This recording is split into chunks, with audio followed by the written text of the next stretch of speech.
Welcome to The Explainer. Today, we're diving into a really powerful idea for all you storytellers out there, something pulled straight from a professional scenario guidebook. Seriously, if you've ever found yourself stuck on your plot, this might just be the breakthrough you've been looking for. So let's jump in. So, I want to start with a huge question, one that gets right to the very heart of writing. What is it that actually drives a story forward?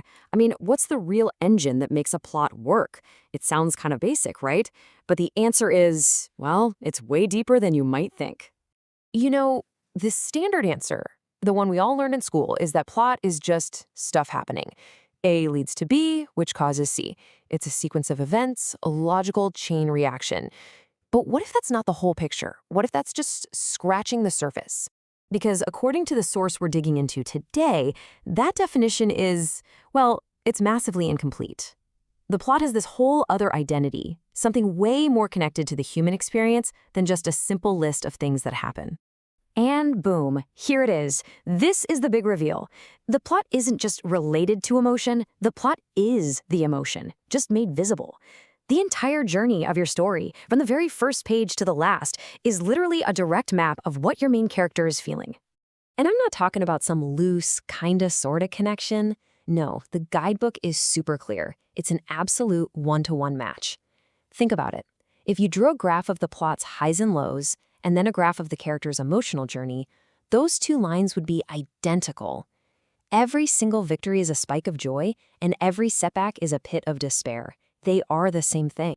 But here's where it gets really cool, because this idea doesn't just stop with the character. It actually expands to create this powerful trinity, linking the plot, the hero, and you, the audience.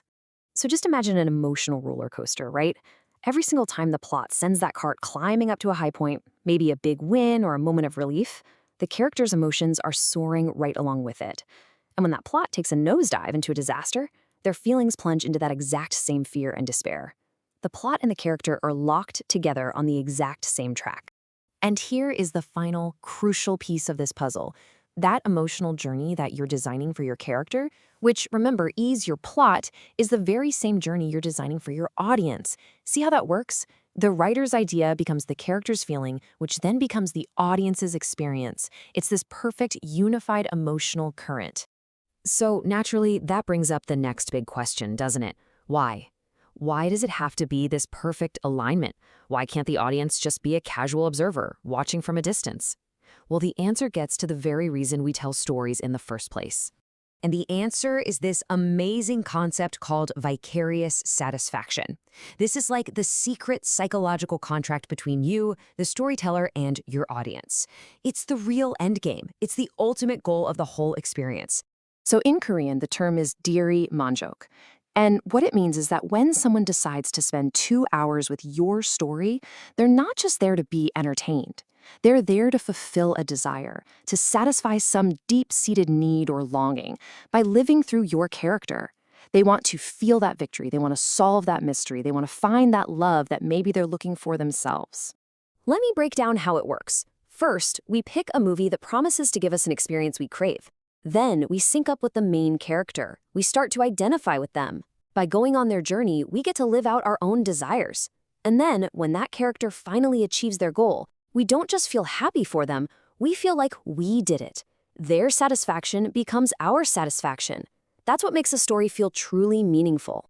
And the effect, when it's done right, is just incredibly powerful. The credits start to roll, but you're still in that world. You feel like you went on that adventure, like you overcame those odds. For a little while, you weren't just watching a protagonist, you were the protagonist. That, right there, is the magic. So what does this all mean for you, the writer, staring at a blank page? Well, understanding this connection isn't just some neat little piece of theory. It's a practical, powerful tool. It's a whole new perspective that can honestly become your writing superpower. So let's boil it all down. What should you take away for your next script? First, plot is just the physical shape of an emotion. Second, a character's emotional arc, that's your new roadmap. Follow it. Third, never ever forget that you are engineering this exact same ride for your audience because your ultimate goal is to deliver that powerful, unforgettable vicarious satisfaction. Thinking this way completely changes the number one question every writer asks. We're all programmed to constantly ask, okay, so what happens next? What's the next event? But that's thinking about your story from the outside looking in. So from now on, I want you to try asking a different question. Start from the inside out. Ask yourself, what emotion does my character need to feel next? Or maybe even better, what feeling do I need to create in my audience right now? You answer that, and you won't just know what happens next. You'll finally know why it matters.